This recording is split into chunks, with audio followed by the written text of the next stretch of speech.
네, 오늘 주기도문 두 번째 시간입니다. 두 번째 시간인데 말씀을 먼저 읽을까요? 다 같이 읽겠습니다. 시작. 예수께서 이르시되 너희는 기도할 때 이렇게 하라. 아버지여 이름이 거룩히 여김을 받으시오며 나라가 임하옵시며. 아멘. 주기도문을 우리가 지난 시간에 첫 번째 시간을 가졌는데 하늘에 계신 우리 아버지여라는 그 부르심에 대해서 나눴습니다. 하나님이 우리에게 하나님 아버지를, 하나님을 아버지라 부를 수 있는 것이 얼마나 큰 은혜며 축복인지 함께 나누었는데, 여러분 한 주간 어떠셨습니까? 정말 아버지에 대해서 묵상하셨습니까? 아버지라 부를 수 있었던 것이 또 얼마나 놀라운 은혜인지 생각해 보셨습니까? 정말 아버지라는 그 이름 때문에, 하나님 아버지라는 그 이름 때문에 우리가 정말 가슴이 뛰고요, 벅찼으면 좋겠어요. 우리가 주기도문을 고백할 때마다 하나님 아버지 그 이름 때문에 우리는 정말 어떤 세상에서 말할 수 없는 어떤 전율을 느꼈으면 좋겠습니다. 네, 오늘은 두 번째 시간입니다. 주기도문은 크게 두 부분으로 나눌 수 있습니다. 주기도문 속에는 7가지의 간구가 들어있는데요, 첫 번째는 하나님의 이름이 거룩힘을 받으시오며, 그 다음에 당신의 나라가 임하시고 당신의 뜻이 이루어지이다. 이렇게 하나님의 그 높임을 받음에 대해서 즉 나눠 세 가지의 간구가 있습니다. 그리고 그 다음부터는 우리의 필요들을 이제 구하도록 말씀하셨어요. 양식에 대해서, 죄를 사함에 대해서, 시험에 대해서, 또 악에서 구하는 그런 기도를 우리에게 가르쳐 주셨습니다. 그런 가운데 우리가 이 기도를 통해서 정말 먼저 하나님께서 제 많은 기도 중에 있는데 그 가운데 오늘 첫 번째 말씀, 첫 번째로 가장 중요한 그런 기도의 내용은 당신의 이름이 거룩히 여김을 받는다. 네, 그 부분이에요. 성경에는 많은 이름들이 있습니다. 그 이름들 하나하나가 깊은 의미를 지니고 있을 때가 많아요. 그 이름들은 종종 개인의 정체성, 역할, 또 하나님의 뜻을 어떻게 감당할 것인가에 대한 그런 상징적인 의미들을 담고 있는 경우들이 있습니다. 그렇게 성경 속에서 이름을 부른다는 것은 단순하게 호칭 이상의 의미를 가지고 있습니다. 하나님의 이름도 마찬가지죠. 출애굽기 3장에 보면은 모세가 하나님의 이름을 묻습니다.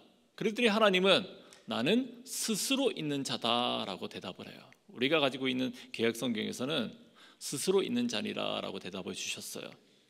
카톨릭과 같이 번역했던 공동 번역이라는 성경이 있습니다. 그 성경에서는 나는 곧 나다라고 번역을 했어요. 또 NIV라든지 NASB 같은 영어 성경에서는 I am who I am이라고 번역을 했어요. 번역을 했긴 했는데 사실 참 어려워요. 나는 나다, 이걸 어떻게 도대체 이해를 해야 될까? 그런데 하나님이 당신의 이름을 직접 그렇게 알려주셨다는 거죠. 그 이름 속에 당신의 속성, 인품과 인격을 우리는 엿볼 수가 있습니다. 우선은 하나님은 처음부터 스스로 존재하는 분이시다라는 사실이에요. 하나님은 그 시작을 알 수가 없어요. 그런데 처음부터 계셨어요. 나는 곧 나다. 이 하나님의 이름은 결국에 하나님의 그 이름 그 자체가 하나님의 본체를 드러낸다라고 우리는 이해할 수가 있습니다. 그렇게 구약에서는 하나님의 이름을 함부로 부르는 것은 하나님을 더럽히는 행위로 간주되었습니다. 지난 시간에 말씀드렸죠. 이스라엘 백성들은 하나님의 그 이름, 야훼라고 불리는 그 이름 철자를 만날 때마다 다르게 불렀어요. 감히 부를 수 없는 그런 영광스럽고 거룩한 이름이기 때문에 그 이름을 함부로 부르지 마라, 그것을 문자적으로 받아들여서 이름을 부르지 못했어요. 죽음을 의미했다는 거죠.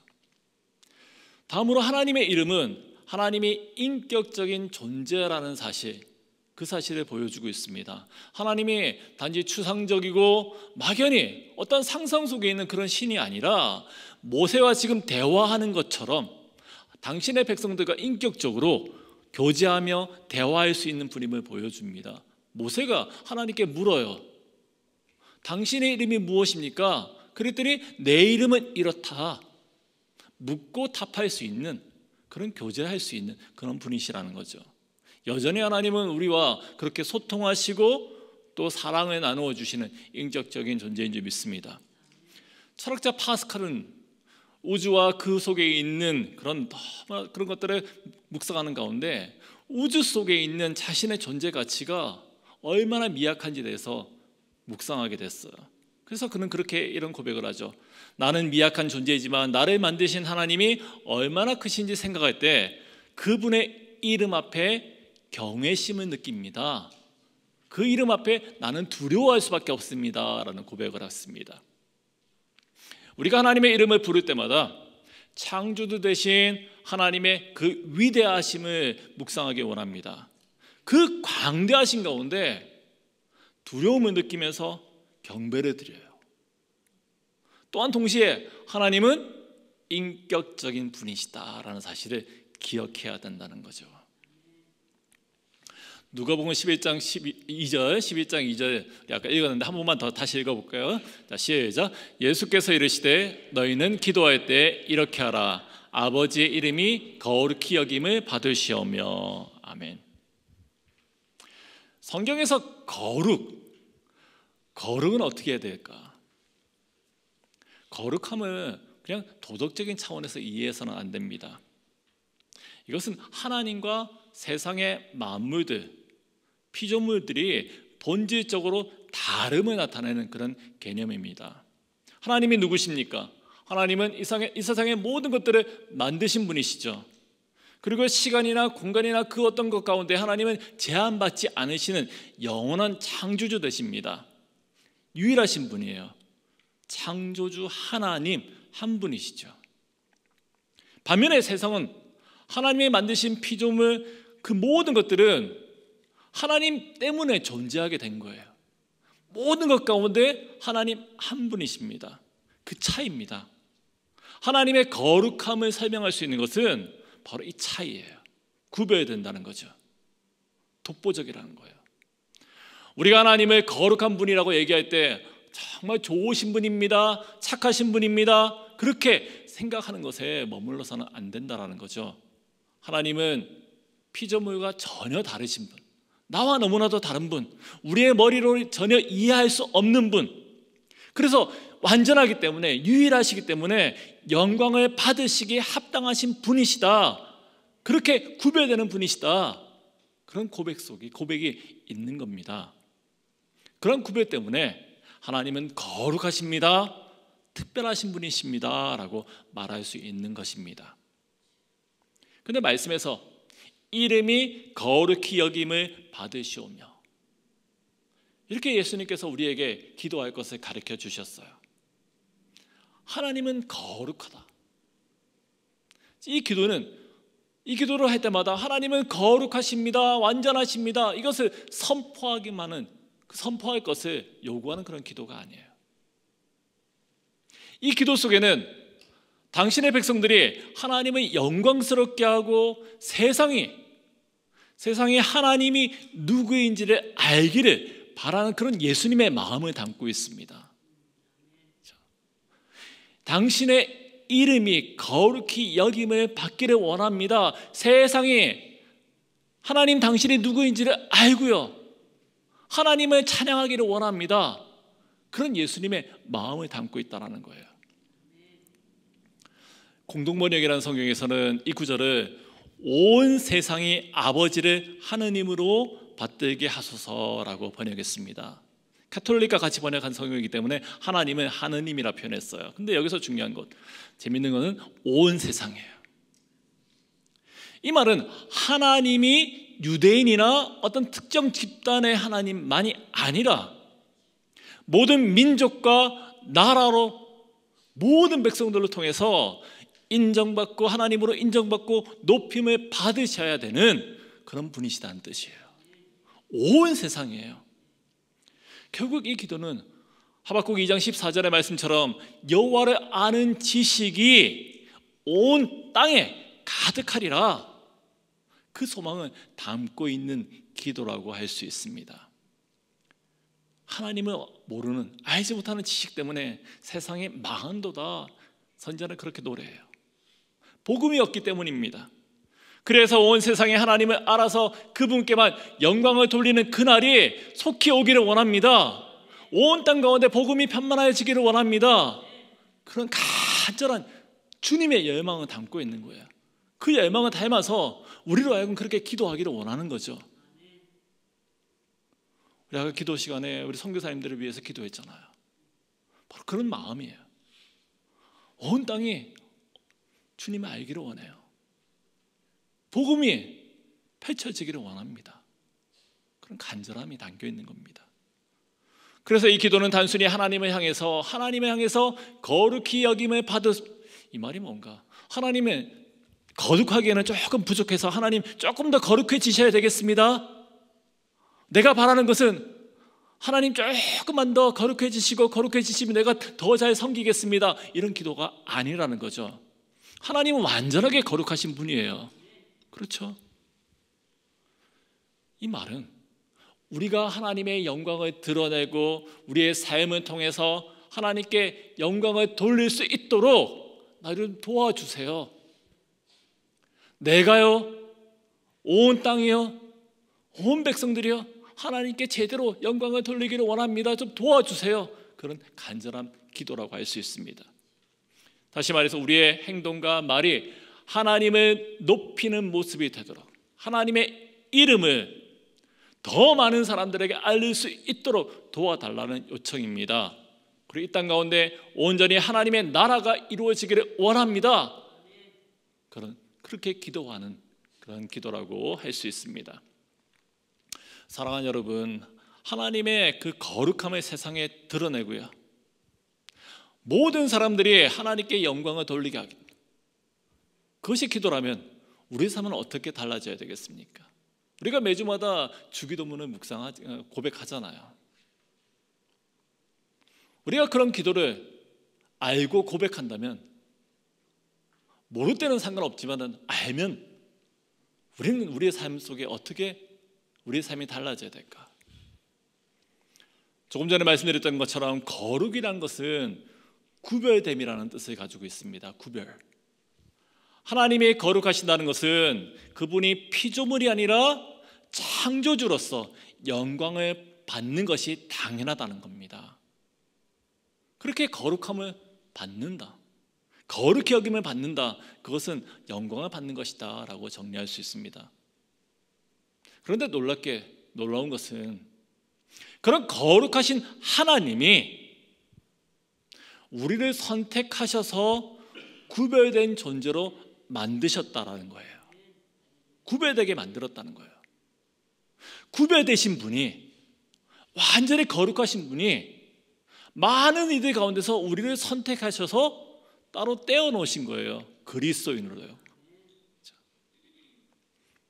그것은 우리가 거룩하게 살기를 원한다는 뜻을 가지고 있습니다.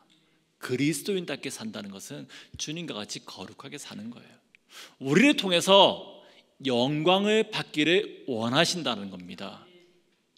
우리를 구별해 놓으시니까, 우리를 그리스도인 되게, 우리로 하여금 예배를 드릴 수 있도록, 우리가 이 땅 가운데 예수쟁이라는 그런 이름을 달고 살아가는 이유는 나를 통해서 영광을 받기를 원하신다, 그 이유 때문에 우리를 그렇게 따로 떼놓으신 거예요. 소유리 문답이 있습니다. 소유리 문답 1번에서는 사람의 제일된 목적이 무엇입니까? 라는 질문이 있습니다. 그것에 대해서 사람의 제일된 목적은 하나님을 영화롭게 하고요, 영원토록 그를 즐거워하는 것입니다 라고 가르칩니다. 하나님을 영원하게 하는 것은 우리의 삶 전체가 하나님의 영광을 드러내는데 초점을 맞추어야 된다라는 뜻을 가지고 있어요.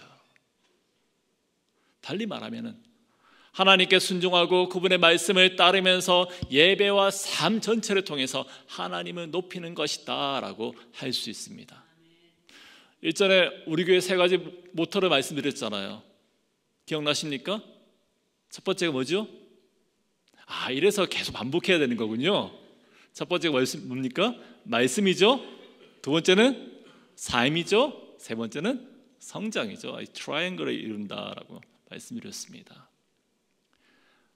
우리 삶이 전체는 우리가 성장해야 될 것은 하나님의 영광을 위한 삶이기 때문이에요. 그런데 삶으로 그것을 살아내고 보여주어야 되는 거예요. 주님께서는 우리의 삶을 통해서 영광을 받으시기 원하시는 거죠. 그런 목적을 따라서 하나님은 이스라엘 백성들을 일찍이 선택하셨습니다. 거룩한 백성으로 삼으셨습니다. 그들의 임무는 하나님의 거룩함을 세상 가운데 보여주는 것이 목적이었습니다. 그렇지만 이스라엘 백성도 어땠습니까? 그들은 우상을 섬기고 죄를 지으면서 하나님께서 주신 그 사명을 제대로 감당하지 못했습니다. 오히려 하나님의 이름을 더럽히는 결과로 나왔습니다. 에스겔 36장 20절 말씀해 보니까 그들이 여러 나라에서 내 거룩한 이름이 그들로 말미암아 더러워졌나니 라고 쓰고 있어요. 이스라엘 백성 때문에 하나님의 이름이 욕되게 되었다라는 거죠. 근데 엄밀히 말하면 이들은 이스라엘 백성 당시 이스라엘 사람들은 참 열심히 살았어요. 너무나도 평범하게 살았거든요. 주변에 있는 사람들처럼 잘 살기 위해서 우상을 섬겼습니다. 그리고 그들처럼 이웃나라 사람들처럼 평범하게 살았을 뿐이에요. 그런데 하나님은 그들의 모습에 대해서 너희들 때문에, 너희들의 삶의 모습 때문에 나의 이름이 더러워졌다, 이렇게 평가하고 있는 거죠. 왜 그렇습니까?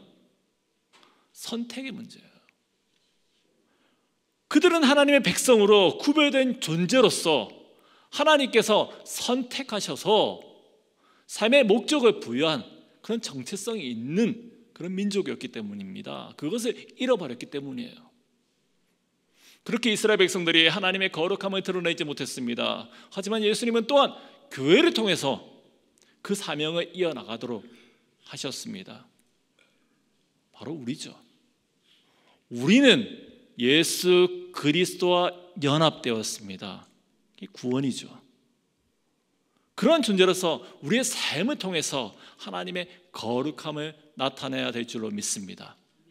일전에 이스라엘 백성들에게 주셨던 그 사명이 이제는 우리에게 부여됐다는 거예요. 교회로, 하나님의 백성으로, 그리스도인으로 이 땅 가운데 그렇게 살아야 되는 줄 믿습니다. 그렇다면 우리가 이름이 거룩히 여김을 받으시오며 라고 기도할 때 이것 실제로 우리 삶 가운데 어떻게 실천할 수 있을까요? 단순하게 외워서는 안 되는 거죠. 우리는 많이 주저주저 외우잖아요. 솔직한 제 고백이 그래요. 제 목사 된 지 얼마 안 됐을 때 제 예배를 인도하는 얼마나 긴장합니까? 어떨 때는 제 축도가 잘 안 나올 때가 있어요. 아침 분명히 예배를 인도하는데 보통 이제 간단한 예배는 사도신경 먼저 시작하고 주기도문으로 마치잖아요. 근데 예배 다 끝났는데 어느 분이 오셔가지고 목사님 주기도문인데 사도신경 왜 오셨어요? 네. 저는 분명히 주기도문을 외웠거든요. 근데 전능하사라 했대요. 뭐죠? 기도로 드린 것이 아니라 지난주에 말씀드린 것처럼 주문으로 그냥 외운 거예요. 너무나 익숙한 주주주주 그냥 외워버린 거죠. 네. 주님께서는 그렇게 하라고 우리에게 주님이 그 기도를 직접 가르쳐 주신 것이 아닙니다. 우리의 행동과 삶이 모두 포함되어 있는 그런 기도예요. 하나님의 이름을 높이고 그분의 거룩함을 드러낼 수 있는 그런 방법을 이 기도를 할 때마다 진지하게 고민해야 돼요. 실제로 그렇게 살기를 바라고 결단하는 그런 기도여야 한다는 것입니다. 다음 주에도 또 예배를 시작하면서 주기도문을 신앙 고백 할 거잖아요. 조금 다르게 우리가 진지하게 또 이렇게 고백했으면 좋겠습니다. 첫 번째는 하나님의 하나님 되심을 인정하는 겁니다. 하나님은 세상의 창조주로 인정하는 거예요. 우리가 주변에 돌아보면서 모든 것이 주님의 세계구나 라고 고백하는 거죠. 찬송가 478장에 오면 이런 가사가 있습니다. 참 아름다워라 주님의 세계는 저 솔로몬의 옷보다 더 고운 백합화. 주 찬양하는 듯 저 맑은 새소리 내 아버지의 지으신 그 솜씨 깊도다. 우리가 너무나 잘 아는 찬송 아닙니까? 세상을 보면서 들에 피어있는 꽃 하나, 풀잎 하나, 모든 것들이 하나님이 만드신 겁니다. 그런 고백을 할 수 있는 거예요. 하나님이 온 세상의 주인이십니다 라고 저 모든 것들을 바라보면서 정말 내가 감탄하는 거죠. 찬양하는 거죠. 그럴 때 하나님께서 영광을 받으신다라는 겁니다. 하나님의 창조주로 인정하는 거예요. 내 삶 가운데 모든 것이 하나님의 은혜입니다 라고 우리 찬양으로 고백했잖아요. 그런 진지한 고백들이 나올 때 하나님은 찬양, 영광을 받으시는 겁니다. 거룩히 여김을 받으시는 겁니다. 프랜시스 콜린스라는 생물학자가 DNA 구조를 연구하다가 너무나도 놀라운 거예요. 과학적으로 설명 안 되는 그런 부분들을 발견한 겁니다. 그럴 때 이런 고백을 했다 그래요. 인간의 유전자에는 하나님의 손길이 담겨 있습니다. 이 경이로운 창조를 볼 때마다 하나님께 감사하지 않을 수가 없습니다. 그리고 더 나아가서 하나님의 영광을 받으셔야만 되는 가장 큰 이유는 무엇일까요? 에베소서 1장 4절과 5절에서는 이렇게 증거합니다. 곧 창세전에 그리스도 안에서 우리를 택하사 우리로 사랑 안에서 그 앞에 거룩하고 흠이 없게 하시려고 그 기쁘신 뜻대로 우리를 예정하사 예수 그리스도로 말미암아 자기 아들들이 되게 하셨으니, 바로 우리의 구원입니다. 근데 이 일을 언제 하나님이 계획하셨다고요? 창세전에요. 나는 어느 날 갑자기 내 이웃의 누군가가 교회 가자 그래서 나 예수 믿기 시작했는데,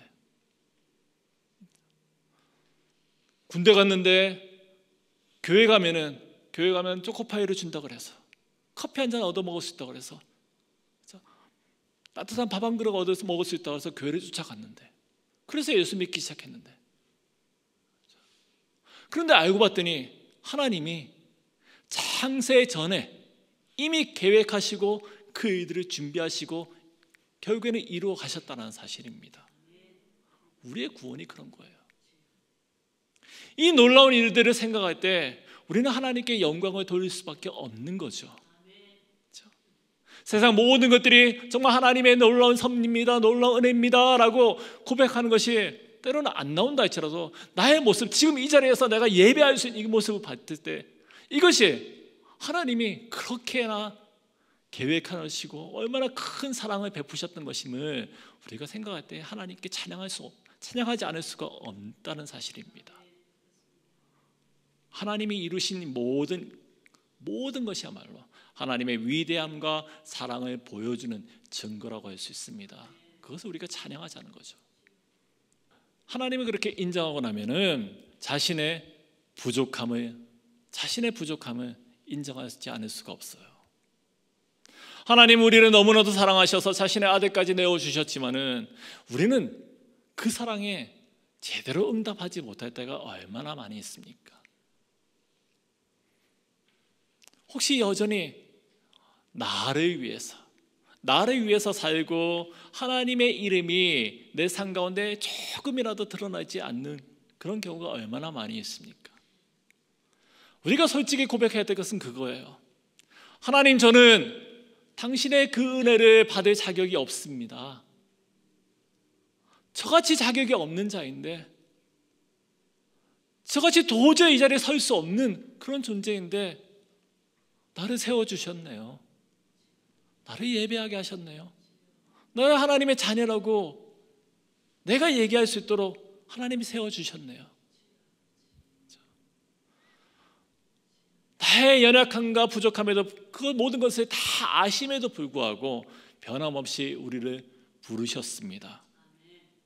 우리가 당신의 그 영광스러운 이름을 주님께서는 드러내면서 살기를 원하신다는 거죠. 이 사실을 우리가 묵상하면 묵상할수록 하나님을 찬양하지 않을 수가 없어요. 그렇게 하나님의 선하심과 은혜를 묵상하면서 겸손하게 자신을 낮출 때 결국에는 우리의 삶을 통해서 하나님이 거룩히 여김을 받으시는 줄 믿습니다. 네. 세 번째로 하나님의 뜻을 따라서 살기를 결단해야 됩니다.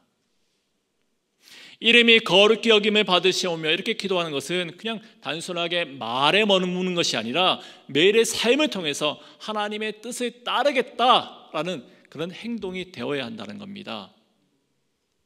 마태복음 6장 9절 같은 주기도문을 담고 있는 6장 9절에서는 하늘에 계신 우리 아버지여 이름이 거룩히 여김을 받으시오며 라고 쓰고 있죠.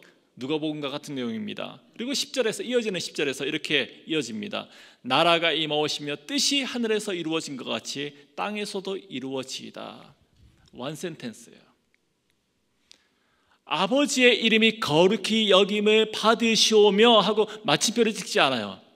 마침표는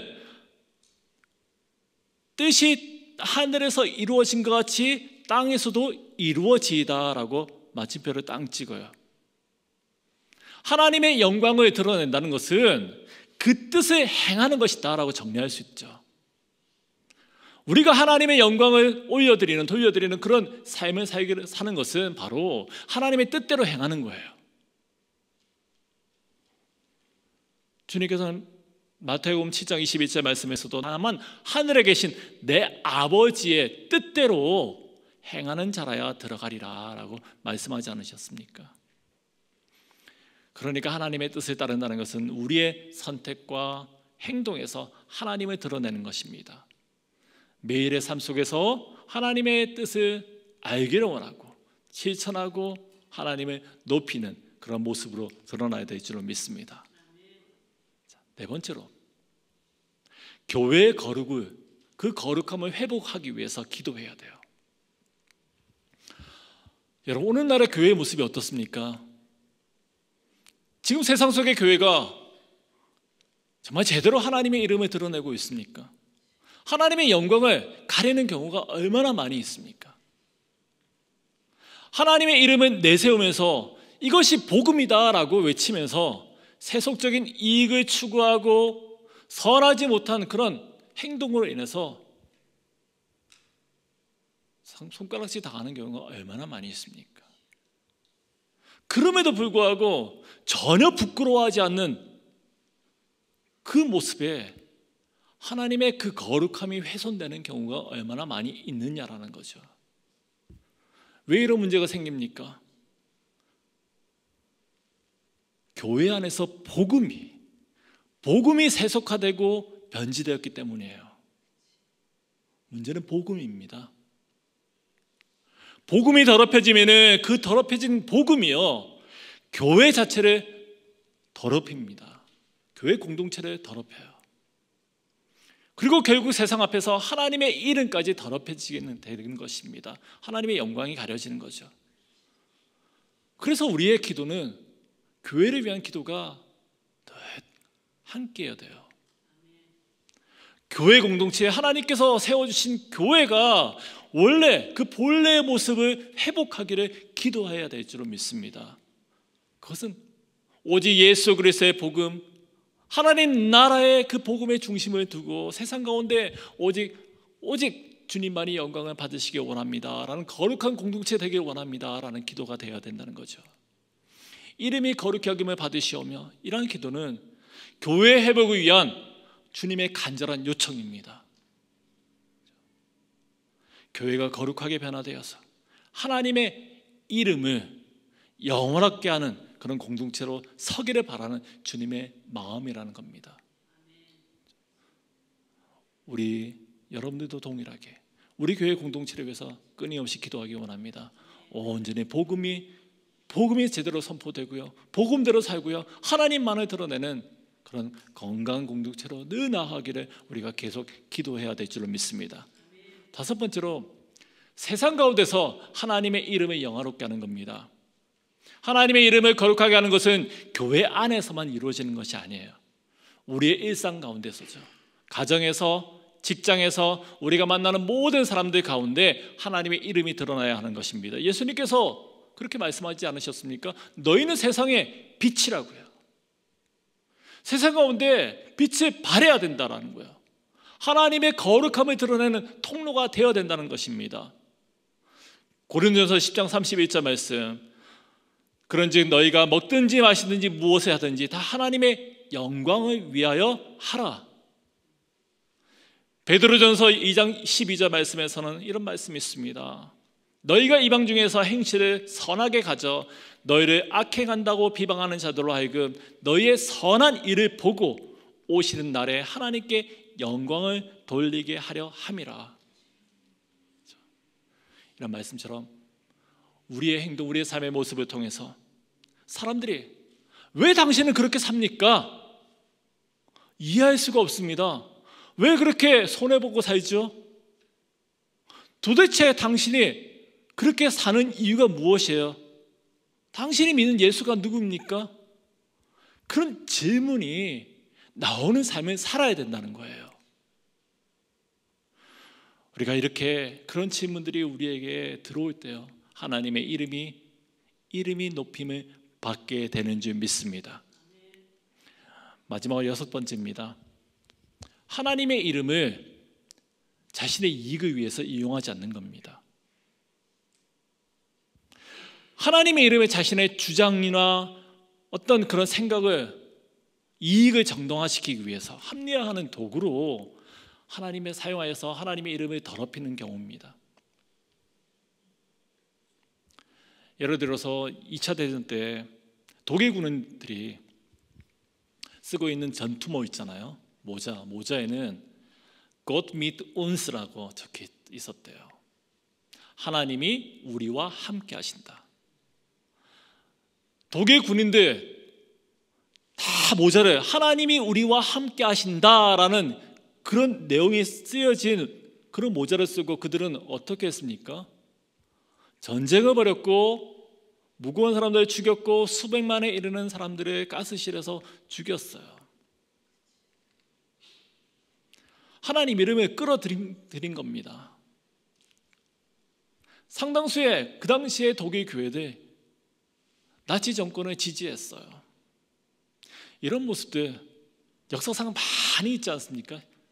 십자군 운동, 성지를 회복하자, 예루살렘 이스라엘에게 뺏겼던 그 성지를 회복하자 수세기 동안 전 유럽의 젊은이들이 성지를 향해서 큰 전투를 벌이고 또 얼마나 많은 사력을 범했어요. 하나님의 이름을 그들은 이용한 겁니다. 한국 교회는 그렇지 않습니까? 신사참배 안 했어요. 정권이 지날 때마다 무슨 기도회라 그래가지고 모여가지고 정권을 위해서 기도하고요. 교회에서 예배드리는 날에 유명한 정치인이 오면은 예배드리기 앞에서 먼저 그분부터 소개해요. 제가 한국에 있던 어느 교회를 방문해서 한국에서 내노라는 큰 교회였어요. 근데 그 당시에 그 지역에 유명한 정치인이 참여했더라고요. 얼마나 뜨겁게 박수를 치고요, 얼마나 강하게 소개시키는지 민망한. 모든 것들이 하나님의 거룩함을 모독하는 거예요. 하나님의 이름을 나의 이익을 위해서 사용하지 말자라고요. 신성 모독입니다. 결국에 하나님 이름이 거룩해 하김을 받으시오며, 이러한 기도는 우리의 모든 삶이 하나님의 영광을 드러내는 그런 도구가 되길 원합니다라고 간구하는 그런 기도입니다. 우리의 삶을 통해서 하나님의 그 거룩함이 나타나야 주고요, 세상 사람들이, 세상의 모든 이들이 주님을 알게 되기를 소망하는 그런 기도가 되는 줄 믿습니다. 우리 설교 중에 말씀드렸던 웨스트민스터 신앙고백 소요리 문답이랍니다. 거기에 1문에 이런 내용이 있어요. 사람이 제의되는 목적은 무엇입니까? 사람의 제의되는 목적은 하나님을 영화롭게 하고요, 영원토록 그를 즐거워하는 것입니다. 우리 꼭 기억했으면 좋겠어요. 나는 하나님이 당신의 이름을 거룩히 여김을 받도록, 영광을 돌리도록 구별하여서 세운 그런 존재입니다. 이것에 우리는 정말 우리의 정체성이 있습니다라는, 우리 아이덴티티는 바로 거기에 있습니다라는 그 사실에 우리가 흔들리지 않고 그 앞에 그 일을 또 감당해 나가는 저와 여러분 되기를 간절히 축원합니다. 기도하겠습니다.